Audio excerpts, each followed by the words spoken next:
Bonjour à tous et à toutes, bienvenue dans notre émission d'actualité, La Petite Flash, votre rendez-vous d'actualité. Il est 9h à Bandung. Ce matin, nous aborderons plusieurs sujets importants. Sans plus de temps, commençons. Au sommaire de notre journée, les vols de moto à Jatinangor. Jatinangor face à une série noire de vols de moto.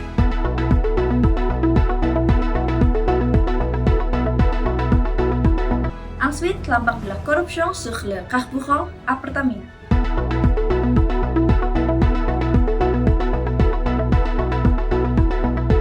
Et nous terminerons avec le Ramadan en France. Comment l'ambiance et les défis.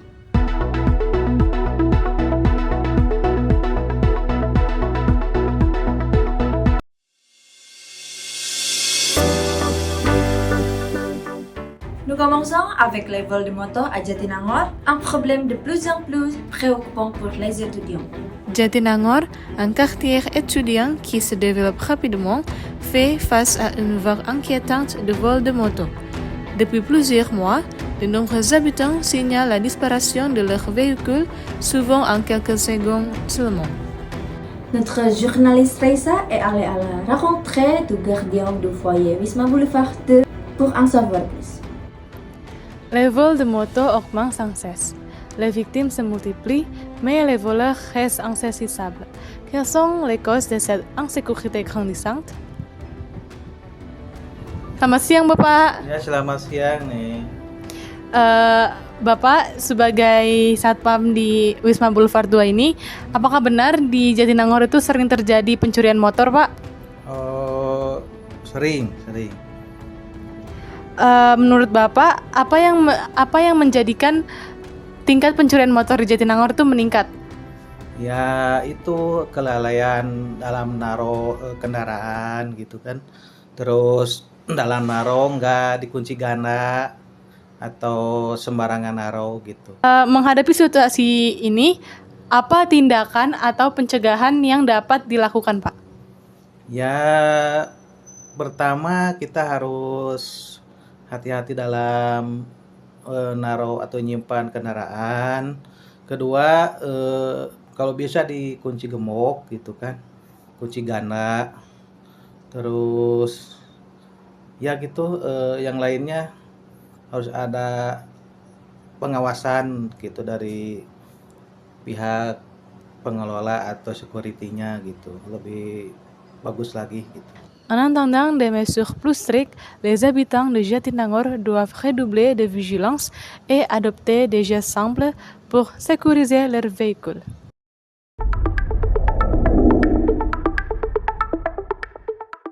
Parlons maintenant d'un sujet très discuté, la corruption chez Pertamina, un problème grave qui demande des solutions. Mais ce n'est pas tout. Une autre affaire chorasi du Pertalite aurait été modifiée pour être vendue comme du Pertamax, causant de grands désavantages pour l'État. Voici Alia pour en parler.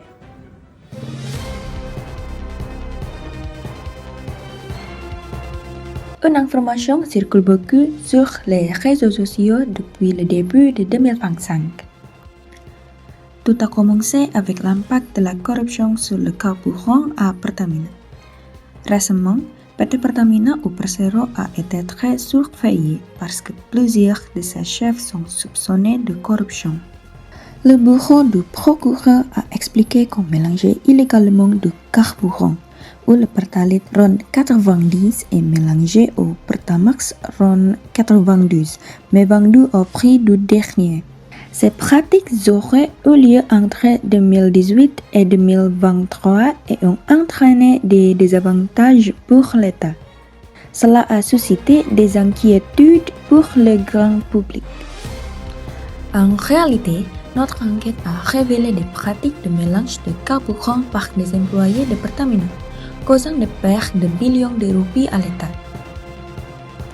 Cela affecte la qualité du carburant, nuit aux consommateurs. Cette information est donc vraie. parce que les soupçons de corruption à Pertamina sont avérés et ont été confirmés par des diverses sources, y compris le bureau du procureur général.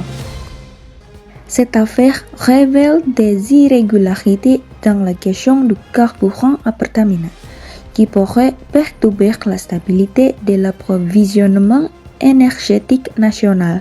Nous continuerons à suivre l'évolution de cette affaire et à fournir les dernières informations au public.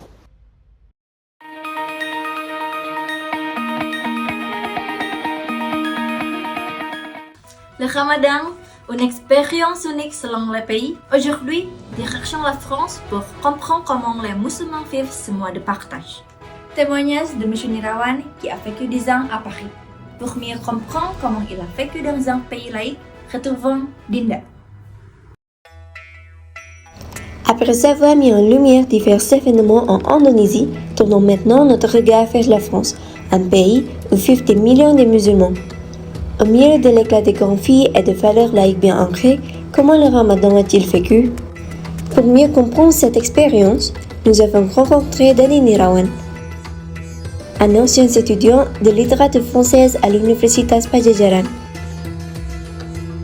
Après avoir vécu à Paris pendant 10 ans, il est récemment rentré en Indonésie. Il partageait avec nous son regard sur le Ramadan en France. Bonjour Monsieur Nirawan, Bonjour madame, comment allez-vous? je vais bien, merci. Et vous? Ça va, merci. Donc Monsieur Nirawan, après avoir passé une décennie en France, comment décrivez-vous l'ambiance du Ramadan là-bas, notamment à Paris? L'ambiance de Ramadan à Paris, c'est pas la même ambiance qu'en Indonésie, parce qu'en Indonésie, on sait bien qu'il y a une ambiance assez familiale, assez intime. Qu'en France, il y a ce type d'ambiance, mais dans une famille, dans une région Maghreb par exemple, c'est pas dans toute la région de la France. Quels sont les principaux défis pour les musulmans qui jeûnent en France? Le problème de passer le Ramadan en France, c'est d'abord si le mois de Ramadan ça passe à mois de juin, juillet ou août, dans la période de l'été, c'est le problème parce que le couche de soleil c'est à 22h et le temps pour faire du jeûne c'est à partir de 3h du matin jusqu'à 22h. Donc vous pouvez imaginer c'est combien de temps pour passer le Ramadan. Comparé avec à l'Indonésie, c'est de 5h, 4h jusqu'à 18h, ça passe vite. D'accord. Comment la communauté musulmane s'adapte-t-elle à cet environnement laïque? La communauté musulmane, on fait la fête dans notre maison, dans notre communauté. On fait pas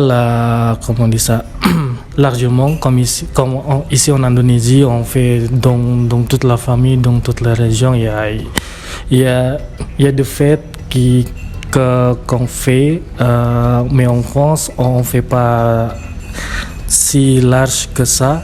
On fait toujours dans l'endroit assez fermé, assez court.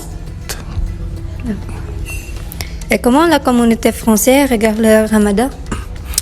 La communauté française regarde le Ramadan, ils regardent bien, il n'y a pas de problème pour eux parce que il y a longtemps aussi, ça existe déjà la communauté musulmane en France, surtout par la communauté, les gens qui viennent des pays maghrébins, par exemple l'Algérie, Maroc, etc. Donc ça veut dire que c'est pas un nouveau environnement, c'est pas un nouveau nouvelle culture, c'est pas la nouvelle culture.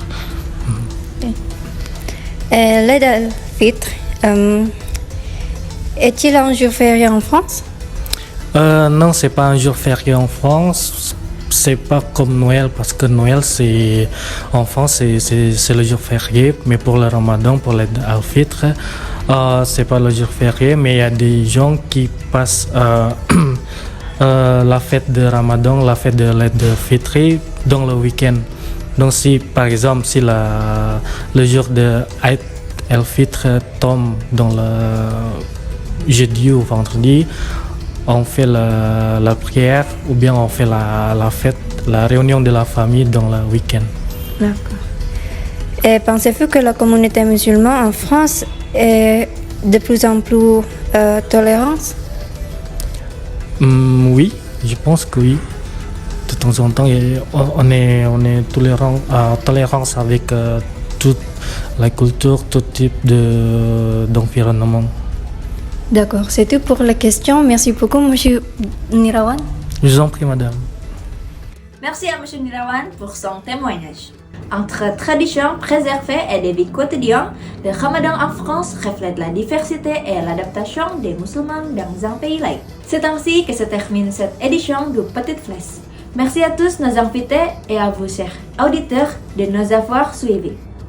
Nous espérons que cette émission vous a apporté des informations intéressantes. À très bientôt pour un nouvel épisode.